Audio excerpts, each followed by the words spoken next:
Hello, कसे आहात तुम्ही सगळे? तर आज मी बनवते बटाट्याच्या चकल्या म्हणजे बटाट्याचे काप. त्यासाठी मी बटाटे कापून घेतलेले आहेत. त्यानंतर शेंगदाणे नेमकेच ऐन टायमाला संपलेले होते म्हणून मग शेंगदाणे भाजून त्याचा कूट करून घ्यायचा आहे.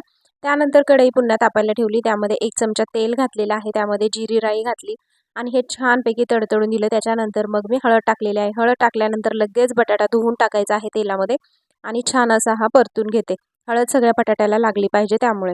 त्यानंतर मग थोडंसं चवीनुसार मीठ टाकणारे, नंतर झाकण ठेवून वाफलून घेणारे. बटाटा शिजल्यानंतर त्यामध्ये थोडंसं मसाला टाकणारे घरचा.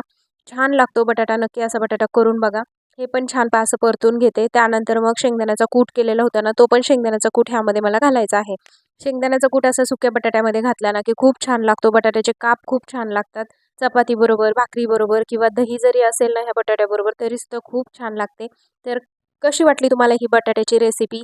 आणि आवडली असेल तर सबस्क्राईब नक्की करा. बाय.